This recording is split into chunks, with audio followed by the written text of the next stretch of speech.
बच्चों, आज की इस वीडियो में मैं जेई एडवांस्ड से रिलेटेड कई सारे ऐसे पॉइंट्स, कई सारे ऐसे कॉन्सेप्ट लेकर के आया हूँ जिसकी हेल्प से आपके लिए जेई एडवांस में अपीयर होना और उसको क्रैक करना बड़ा आसान होने वाला है।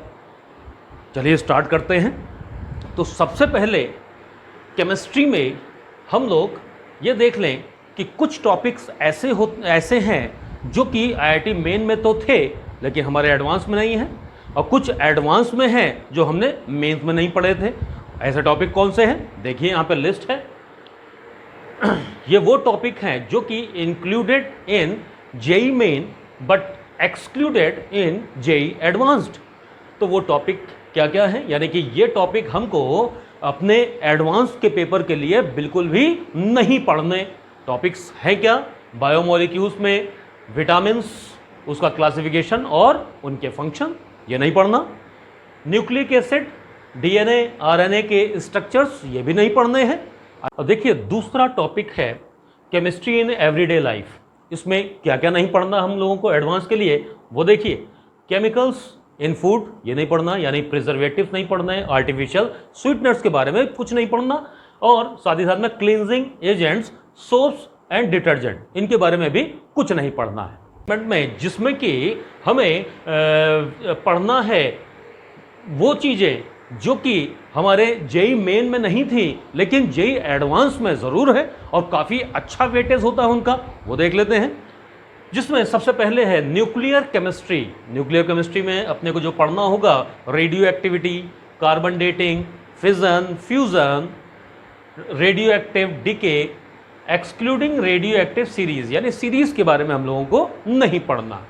Stability of nucleus, N/P ratio, properties of alpha beta gamma rays, ये हम लोगों को अपने एडवांस के पेपर के लिए पढ़ना है, अच्छे से पढ़ना है। दूसरा टॉपिक है इलेक्ट्रोकेमिस्ट्री में इक्विवेलेंट कंडक्टिविटी, ये भी हमको एडवांस के लिए पढ़ना होगा। Is it clear? चलिए अब हम लोग आगे चलते हैं। अब जैसे मैंने यहाँ पर देखिए केमिस्ट्री सब्जेक्ट की पिछले 4 साल यानी कि 2016 से लेके 2019 एडवांस पेपर की एनालिसिस की है, और उसमें बहुत सारे बच्चे ऐसे हैं जिन्हें ये नहीं क्लियर होता है कि भाई मेरा कितना परसेंट आए तो मेरा कितना रैंक बनेगी, AIR बनेगी, यानी मेरे कितने परसेंटेज पर मेरी क्या AIR होने वाली है, हमें कौन सा IIT मिलने वाला है, अच्छा IIT मिलेगा, नहीं मिलेगा, पुराना IIT मिलेगा, नया मिलेगा, ये चीज़ें बच्चों को नहीं क्लियर होती। लेकिन जो एनालिसिस मैंने आपके सामने रखी है उसको देख करके हर बच्चे को क्लियर हो जाएगा कि एक्चुअली जितना परसेंट वो जो भी परसेंट लाएगा उसके हिसाब से उसकी AIR क्या होने वाली है। चलिए देखते हैं हम लोग। जैसे अप टू 10 यानी कि टॉप 10 रैंक्स के लिए 2016 में 86% मार्क्स होने चाहिए थे, 2017 में ये है, 2018 में ये है, 2019 में 83 है। इसी तरीके से टॉप 100 के लिए इतने परसेंट मार्क्स होने चाहिए, इतने परसेंट 2017 में इतना परसेंट था, 18 में इतना, 19 में इतना।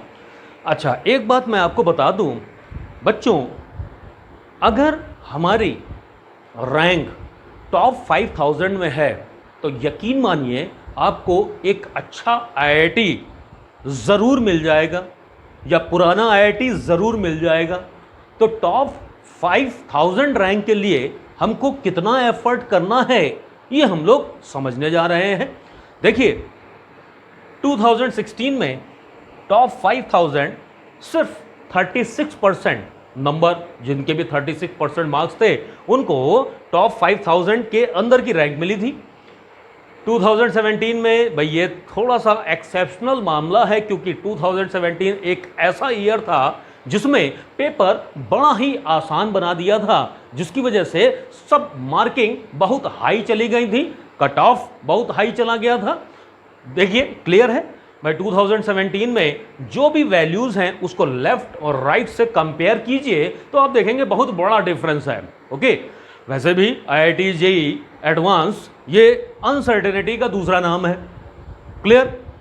चलिए यहाँ पे देखिए, अगर हम इसको इस ईयर को छोड़ दें तो केवल 36% मार्क्स होने पर टॉप 5000 में हमको रैंक मिल रही थी। 2018 में 44%, 2019 में 42%।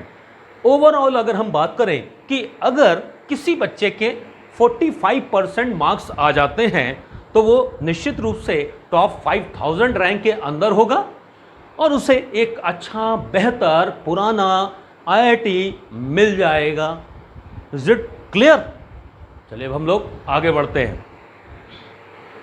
अब यहाँ पर देखो, जैसे मैं बात करूं कि कुछ बच्चों के अंदर एक डर बैठा होता है कि भाई मेरा क्लास 11 उतना अच्छा नहीं रहा जितना होना चाहिए था।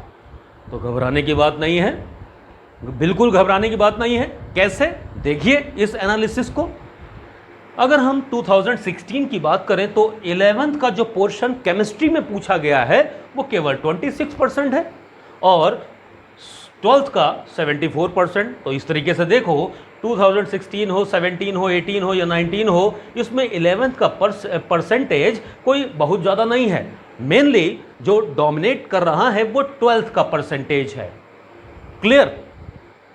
देखिए ये जो वीडियो है एक्चुअली ये कह सकते हैं भाई मैं तो चाहूँगा कि आप जितने बच्चे हैं वो फर्स्ट रैंक के लिए मेहनत करें, लेकिन समय कम रह गया है।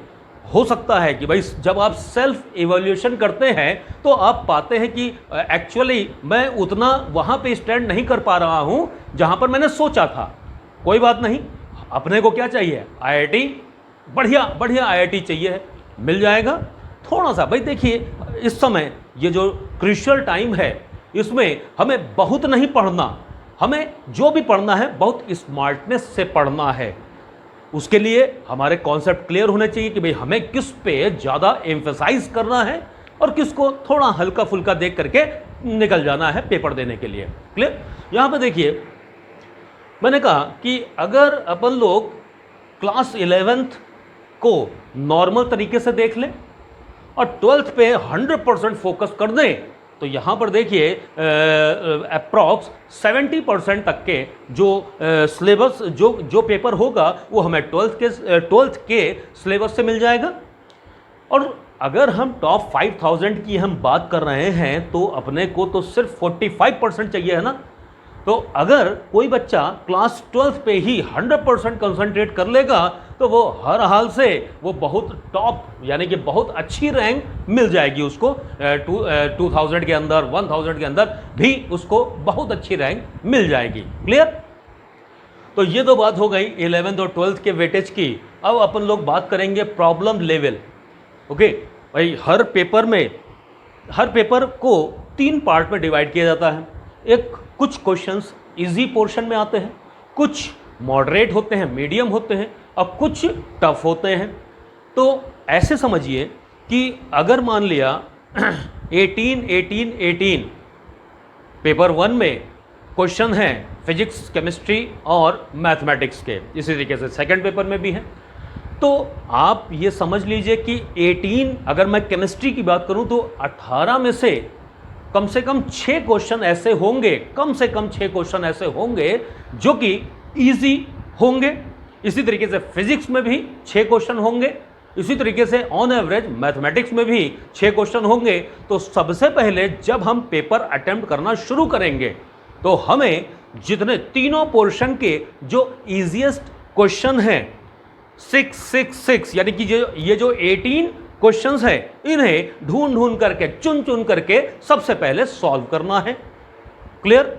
उसके बाद हम लोग को ऐसे क्वेश्चन देखने हैं जो मॉडरेट लेवल के हैं। मॉडरेट लेवल का मतलब क्या हो गया कि कोई क्वेश्चन है, पढ़ा हमने और हमें लगा कि भाई इससे रिलेटेड चीज हमने पढ़ी हुई है, प्रैक्टिस की हुई है और ये मैं क्वेश्चन लगा सकता हूं, तो उस पर आप समय देंगे, वो आपके लिए मॉडरेट होगा।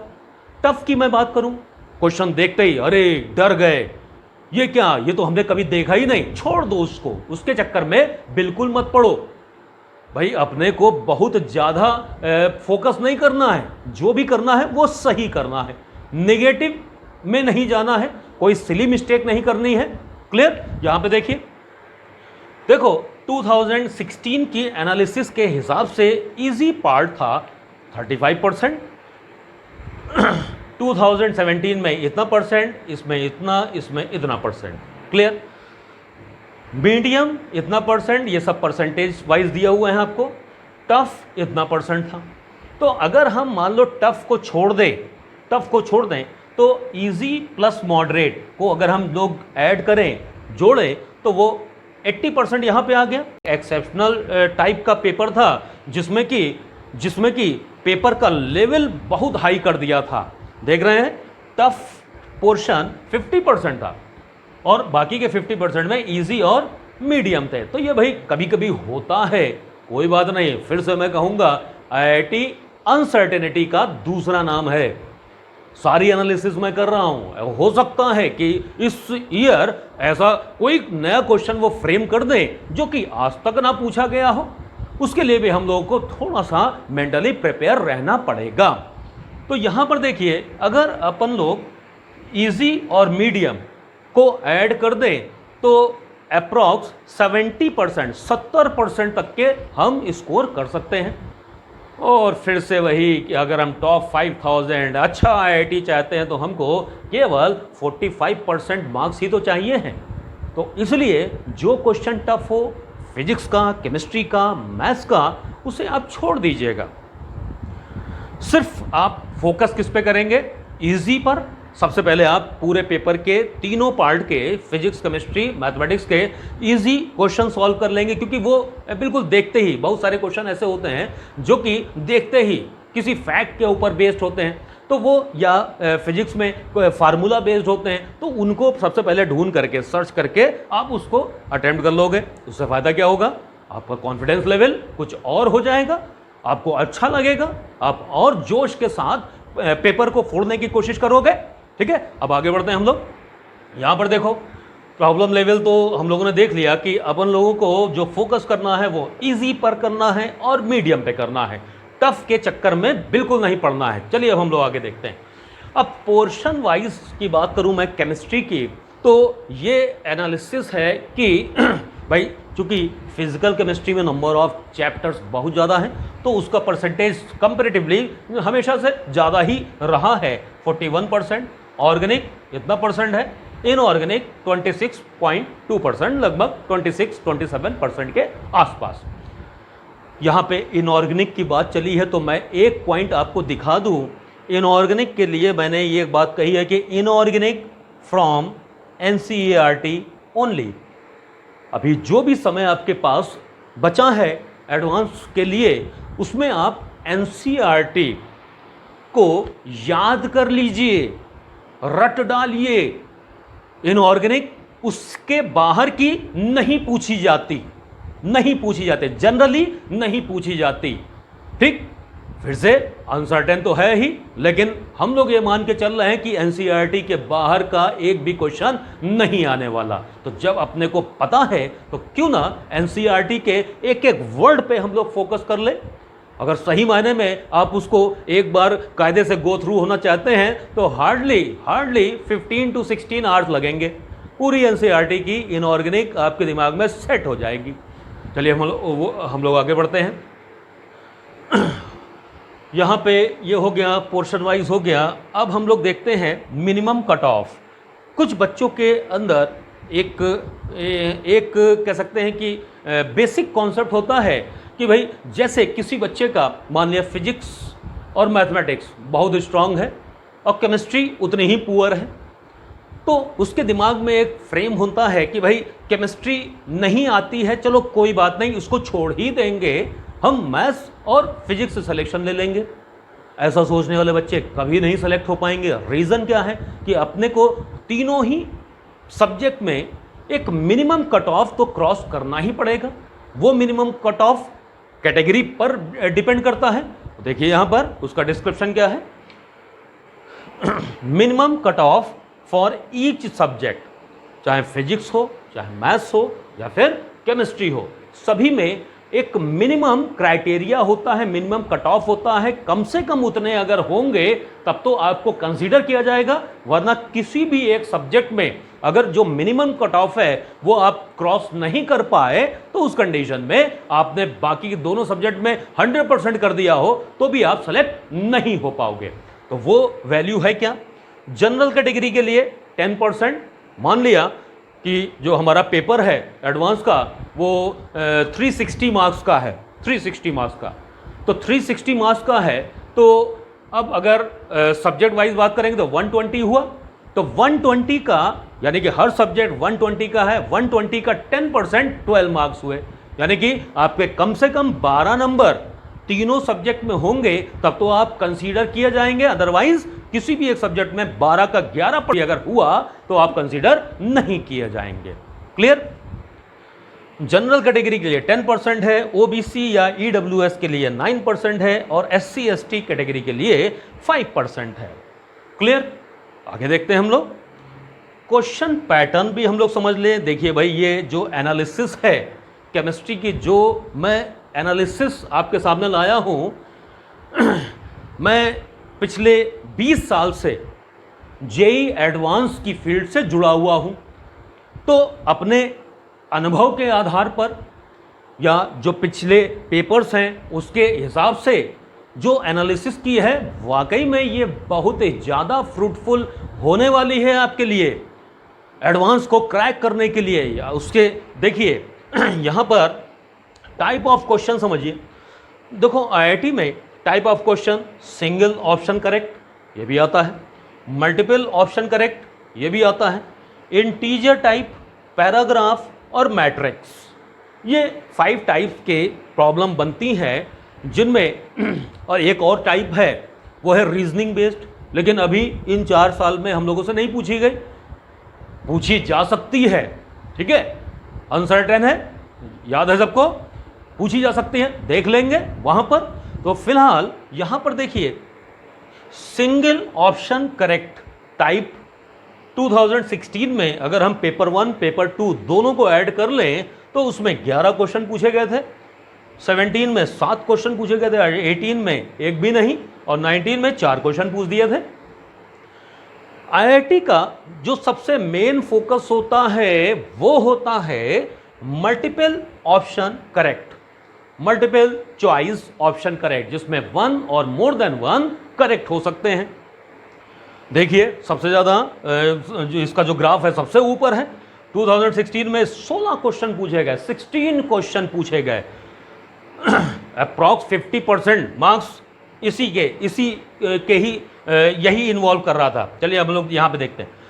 और 2017 में 14 क्वेश्चन, 18 में इतने क्वेश्चन, 19 में इतने क्वेश्चन। तो सबसे खतरनाक जो पार्ट है वो है multiple choice option, multiple choice type question, ठीक है। मल्टीपल चॉइस में देखो आईआईटी वालों की फेवरेट प्रॉब्लम है, क्यों? क्योंकि उनको मजा आती है स्टूडेंट को फंसाने में।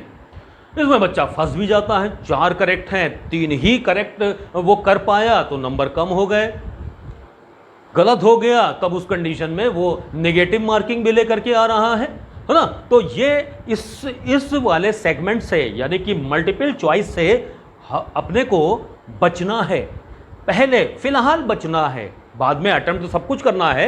सबसे पहले जो इजी पार्ट होते हैं उस पर हमें फोकस करना चाहिए। वो क्या है? अगर आपकी किस्मत अच्छी होगी तो सिंगल ऑप्शन करेक्ट वाले मिल जाएंगे, और ये तो सबसे आसान होते हैं। इसके बाद फिर आसान पार्ट क्या है? इंटीजर टाइप, ये भी आसान है, पैराग्राफ ये भी आसान है, और ये मैट्रिक्स। तो अगर हम लोग इसको भूल करके बाकी के 4 पर फोकस करें तो अच्छा वाला परसेंटेज हम लोग ले जाएंगे। क्लियर? और जब ये निपट जाए उसके बाद फिर मल्टीपल चॉइस वाले भी देख लेंगे। भाई मल्टीपल चॉइस में भी जो क्वेश्चन होंगे, मान लिया 8 क्वेश्चन है फर्स्ट पेपर में, 8 हैं सेकंड पेपर में, 8 में से 2 क्वेश्चन तो ऐसे ज़रूर होंगे जिसके बारे में आपको अच्छे से आइडिया होगा। भाई मेन आपने क्रॉस किया, इसका मतलब आपका दिमाग का लेवल तो अच्छा होगा ही होगा। एडवांस के पेपर को समझना, उसको क्रैक करना भी आपको आप कर सकते हो, आसानी से कर सकते हो, ठीक है ना। तो ये मैंने कहा, क्या कहा कि अगर फर्स्ट पार्ट में, फर्स्ट पेपर में 8 क्वेश्चन आ गए मल्टीपल वाले, उसमें से 2 क्वेश्चन तो आप लोग कर ही ले जाएंगे, बाकी के 6 क्वेश्चन जिसमें कंफ्यूजन है उसको रखो बाद के लिए, बाद में देखा जाएगा, ठीक है।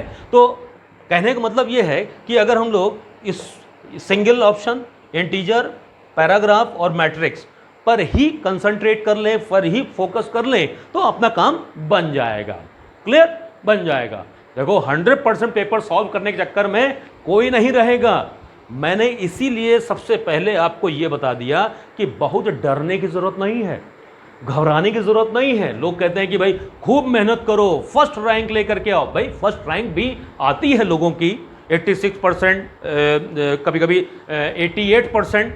जिस बच्चे के आ गए वो फर्स्ट रैंक भी पा जाता है, लेकिन सब बच्चों का स्तर उस तरीके से नहीं हो पाता है। वो कई एक फैक्टर होते हैं, कोई बात नहीं, अपने को आईआईटी में अपनी एक सीट रिजर्व करनी है, क्लियर। तो हम लोग अपने दिमाग से इस पूरे डिस्क्रिप्शन, इस पूरे जो भी स्ट्रेटेजी है उस जिसको मैं डिस्कस कर रहा हूं उसको हम लोग अपनाएंगे, ठीक है, फॉलो करेंगे उसको, जो हम लोग इम्प्लीमेंट करेंगे, ठीक है ना। तो हम लोग को अच्छी रैंक के साथ अच्छा इंस्टीट्यूट मिल जाएगा। चलिए, यहाँ तक कि हम लोग की बात हो गई, ये बात हो गई। अब हम लोग ये देख लें कि भाई केमिस्ट्री में चैप्टर वाइज क्या वेटेज होता है। यानी कि अगर हमारे पास समय कम है तो हो सकता है कि भाई हम सारा पार्ट, सारा सब्जेक्ट ना देख पाएँ।